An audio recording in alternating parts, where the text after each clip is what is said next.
श्री स्वामी समर्थ. स्वामी महाराजांच्या कृपेने तुमच्या सर्व इच्छा मनोकामना पूर्ण हो. दिवाळी हा 5 दिवसांचा उत्सव आहे, जो वसुबारस पासून सुरू होतो तर भाईदूजला संपतो. हा सहसा प्रकाश, आनंद, समृद्धी आणि आनंदाचा उत्सव मानला जातो. मोठ्या उत्साहात आणि आनंदाने साजरी केलेली दिवाळी कार्तिक महिन्यातील वर्षातील सर्वात गडद रात्री येते, ज्याला कार्तिक अमावस्या असेही म्हणतात. आता या दिवाळीच्या काळामध्ये जर आपण काही उपाय केले, काही सेवा केल्या तर त्या खूप खूप प्रभावी ठरतात. पण या दिवाळीच्या काळामध्ये जर आपल्याकडून काही चुका झाल्या तर त्याचे दुष्परिणाम देखील आपल्याला भोगावे लागतात. भरपूर वेळा आपल्याला या गोष्टी माहीत नसतात आणि आपल्याकडून या चुका होऊन जातात. आता आपण जाणून बुजून तर या चुका करत नाही, पण आपल्याला या दिवाळीच्या काळामध्ये अशा काही भाज्या आहे की ज्यांचे सेवन करायचे नाही. तसेच असे काही पदार्थ आहे त्यांचे सेवन देखील आपण या दिवशी करू नये. दिवाळीच्या काळामध्ये आपण आपल्या घरामधील अशा काही वस्तू आहे की ज्या जर आपण कुणाला दिल्या तर आपल्या घरामधील माता लक्ष्मी ही निघून जात असते व आपल्या घरामध्ये अलक्ष्मीचा वास होत असतो. मग दिवाळीच्या काळामध्ये कोणत्या भाज्या खाऊ नये, तसेच कोणत्या वस्तू कुणालाही देऊ नये, याबद्दलची सर्व माहिती आपण आज या व्हिडिओमधून जाणून घेणार आहोत. तत्पूर्वी तुम्ही चॅनलवरती नवीन असाल तर चॅनलला लाईक करा व सबस्क्राईब देखील करा.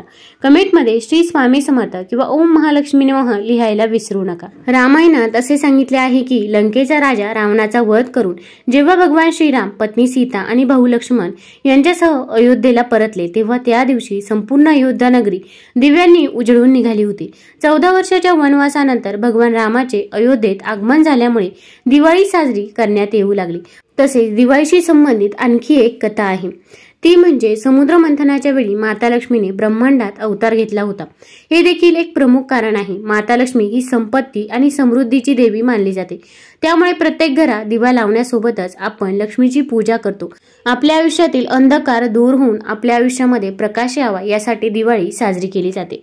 आता या दिवाळीच्या काळामध्ये आपल्याला काही गोष्टींची काळजी घ्यायची आहे. तर आता सर्वात प्रथम म्हणजे आपण आपल्या घरातील झाडू हा या दिवाळीच्या काळामध्ये कुणालाही द्यायचा नाही.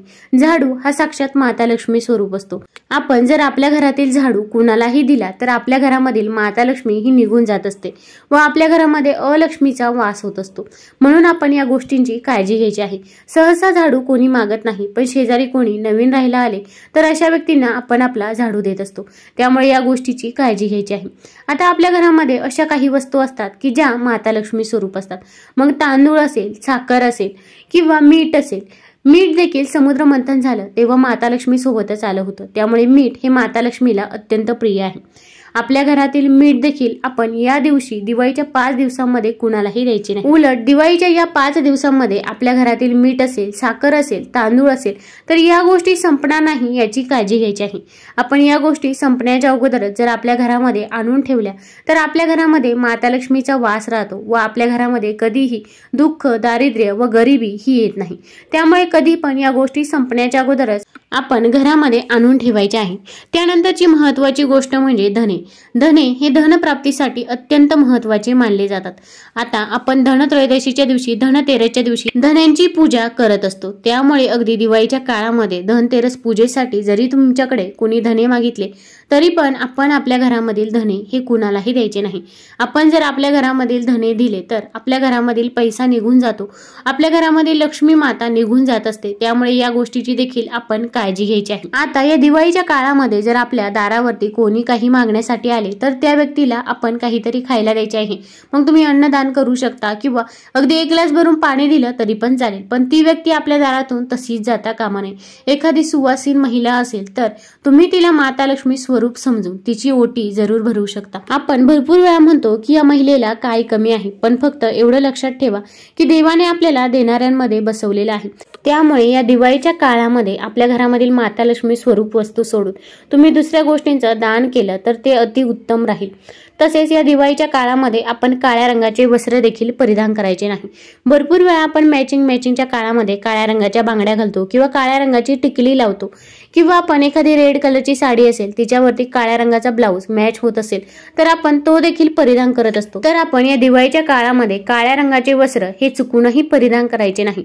अगदी तुमच्या लहान मुलांना देखील काळ्या रंगाचे वस्त्र आपण या काळामध्ये परिधान करायचे नाही.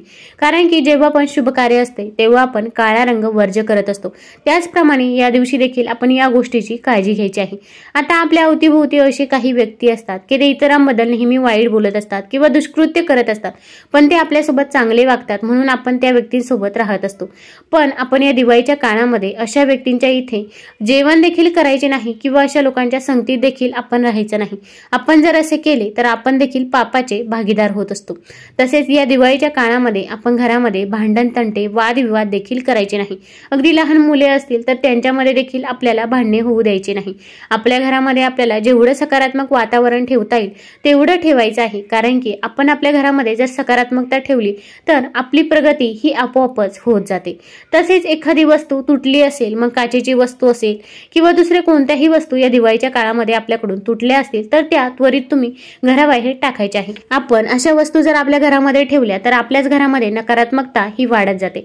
आता या दिवाळीच्या काळामध्ये भाऊबीज असतं तेव्हा आपण एकमेकांना भेटवस्तू म्हणून देखील देत असतो। तर आपण ज्या काही माता लक्ष्मी स्वरूप वस्तू असेल, मग माता लक्ष्मीची मूर्ती असेल, चांदीची असेल, सोन्याची असेल किंवा दुसरी कोणतीही माता लक्ष्मीचा फोटो असेल तर त्या वस्तू आपण कुणालाही भेटवस्तू म्हणून द्यायच्या नाही। अगदी वाढदिवस असेल किंवा दुसरा कोणताही कार्यक्रम असेल, देवांच्या स्वरूपामधील मूर्ती असेल किंवा पूजेचं साहित्य असेल तर ते भेटवस्तू म्हणून देऊ नये। आपण जर असे केले तर आपल्या घरातील माता लक्ष्मी ही निघून जात असते। आणि विशेषतः घड्याळ देखील आपण कुणालाही गिफ्ट म्हणून द्यायचं नाही, कारण की घड्याळ आपली चांगली वेळ व वाईट वेळ दोन्ही वेळ दर्शवत असतो। अगदी तुमची सख्खी बहीण असेल, सख्खा भाऊ असेल तरी पण या गोष्टीची आपण काळजी घ्यायची आहे। या दिवाळीच्या काळामध्ये आपण काही भाज्या या चुकूनही खायच्या नाही। आता त्यामध्ये सर्वात प्रथम म्हणजे आपण मांसाहार हा चुकूनही करायचा नाही। आता आपण सर्वजण दिवाळीच्या काळात मांसाहार करत नाही, पण बाहेरून एखादी व्यक्ती जर ती मांसाहार करून आली तर आपण जी काही पूजा करतो, सेवा करतो ती देखील फलदायी ठरत नाही। त्यामुळे या दिवाळीच्या काळामध्ये बाहेरून देखील आपण मांसाहार करून यायचा नाही। शक्यतो तुम्ही कांदा लसूण देखील घरामध्ये वर्ज्य करायचा आहे, कारण की कांदा लसूण हा तामसिक आहारामध्ये मोडत असतो। आपल्याला जेवढे नियम पाळता येईल तेवढे नियम आपण या काळामध्ये पाळायचे आहे। तसेच आपण मांसाहारासंबंधित काही वस्तू असतील तर त्या देखील या दिवाळीच्या काळामध्ये घरी आणायच्या नाही। आता काही भाज्यांचे सेवन देखील आपल्याला या काळामध्ये करायचे नाही। त्यामध्ये सर्वात प्रथम म्हणजे कोबीची भाजी। कोबीची भाजी आपण अगदी या दिवाळीच्या 5 दिवसांमध्ये बनवायची नाही। दुसरी म्हणजे वांग्याची भाजी। वांग्याची भाजी देखील तामसिक आहारामध्ये मोडली जाते आणि जेव्हा पण आपण उपवास सोडतो तेव्हा वांग्याची भाजी ही पूर्णपणे वर्ज्य करतात। त्याचप्रमाणे आपण या दिवाळीच्या काळामध्ये देखील वांग्याची भाजी खायची नाही। तसेच आपण दुधी भोपळ्याचे सेवन देखील आपण या काळामध्ये करायचे नाही। अगदी या ज्या काही भाज्या आहेत त्या दिवाळीच्या काळामध्ये आपण घरी देखील आणू नये। आता डाळींमध्ये आपण मसूर डाळीचे सेवन या दिवाळीच्या काळामध्ये चुकूनही करायचे नाही। तसेच आता दिवाळीचं फराळ असतं, आपण एकमेकांच्या इथे फराळ देखील करायला जात असतो।